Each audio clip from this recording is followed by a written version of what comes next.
Pernah nggak kamu ngerasa hari-harimu seperti diwarnai awan kelabu? Bukan karena cuaca, tapi karena isi kepalamu yang penuh dengan pikiran negatif. Kayak ada suara di kepala yang terus bilang, kamu nggak cukup baik, pasti gagal lagi deh.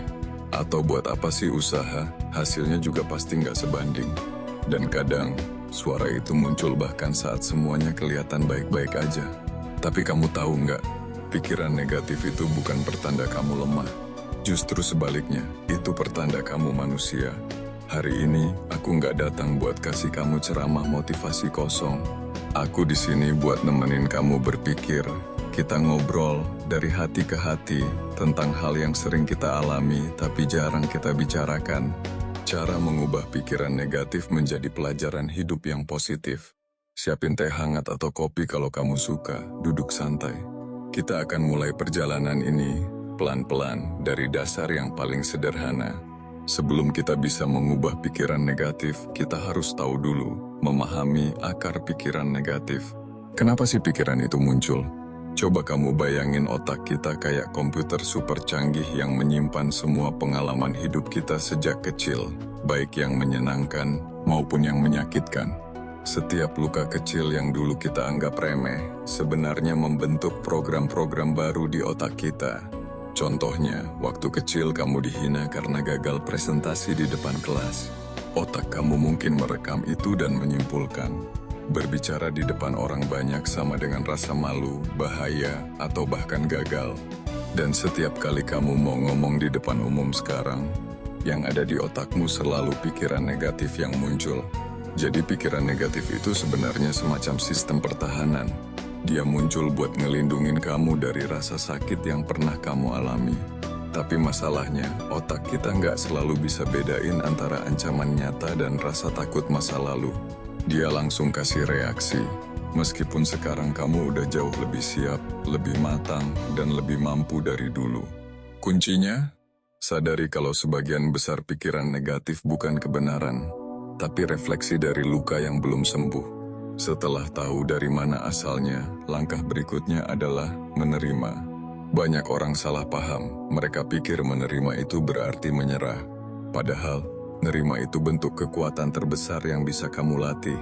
Coba bayangin kamu lagi berdiri di pinggir laut, ombaknya besar. Kalau kamu melawan ombak itu, kamu bisa terseret. Tapi kalau kamu mengalir bersamanya dan belajar cara berenang, kamu bisa selamat. Sama seperti pikiran negatif. Kalau kamu terus-terusan bilang, aku nggak boleh ngerasa cemas, aku harus selalu bahagia, maka kamu justru terjebak dalam tekanan untuk selalu positif. Dan itu lebih berbahaya dari rasa takut itu sendiri. Yang kamu bisa lakukan adalah bilang, oke, aku lagi ngerasa takut, aku lagi ngerasa khawatir, tapi itu bukan akhir dunia.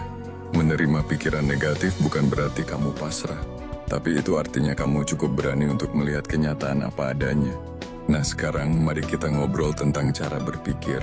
Banyak dari kita terjebak dalam pertanyaan yang salah.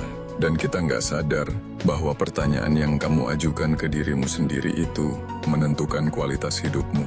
Contoh, kamu gagal dapetin pekerjaan impianmu. Dan kamu langsung nanya, kenapa sih aku selalu gagal? Emang aku segitu nggak berharganya ya? Sekarang bandingin sama ini. Apa ya yang bisa aku pelajari dari pengalaman ini? Bagian mana yang bisa aku tingkatkan buat kesempatan berikutnya? Pertanyaan itu kayak pintu. Kalau kamu buka pintu yang salah, kamu masuk ke ruangan gelap penuh rasa takut. Tapi kalau kamu ubah pertanyaannya, kamu membuka pintu ke solusi dan kekuatan batinmu. Jadi mulai hari ini, perhatikan pertanyaan-pertanyaan yang kamu tanyakan ke dirimu sendiri. Itu bisa jadi titik balik dari pola berpikirmu yang selama ini menghancurkan perlahan-lahan.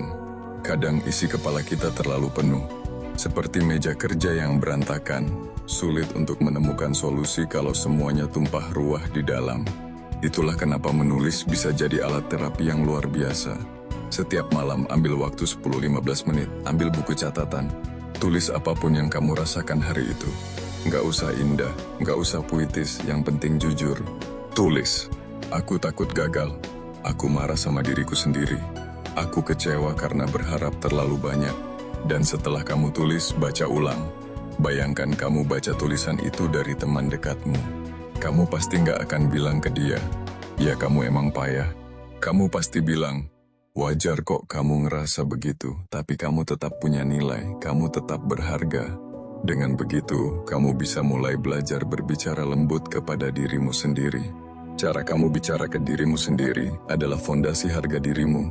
Bayangin kamu punya sahabat yang setiap hari ngomong ke kamu, kamu tuh bodoh, kamu pasti gagal, kamu nggak berguna. Berapa lama kamu tahan temenan sama dia? Tapi anehnya, kita mau menerima suara kayak gitu kalau itu datang dari diri sendiri. Saat kamu mulai sadar, kamu bisa ganti dialog batinmu. Mulai dengan, aku belum bisa, tapi aku dalam proses belajar.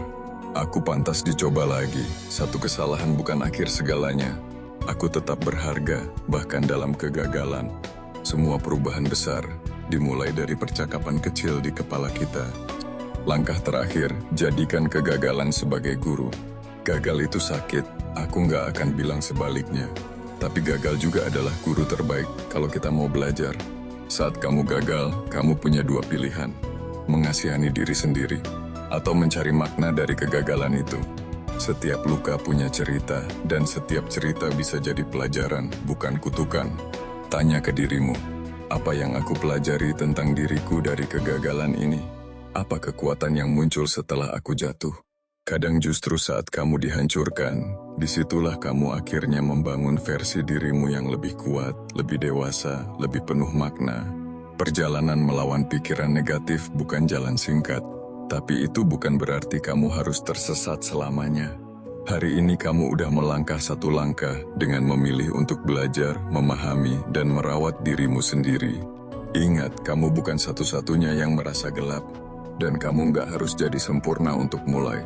Cukup jadi berani untuk sadar bahwa setiap pikiran negatif bisa diubah menjadi pelajaran hidup yang membentukmu menjadi versi terbaik dari dirimu. Kalau kamu merasa video ini memberi kamu ruang berpikir, ruang untuk jujur pada diri sendiri, klik like dan subscribe karena aku akan terus hadir menemani perjalananmu menemukan kekuatan batin yang mungkin selama ini tertutup kabut. Dan yuk tulis di kolom komentar, apa pikiran negatif yang paling sering menghantuimu, dan pelajaran apa yang mulai kamu sadari darinya? Karena dengan berbagi, kita nggak lagi berjalan sendirian. Sampai ketemu di video selanjutnya. Dan ingat, kamu lebih kuat dari apapun yang pernah kamu pikirkan.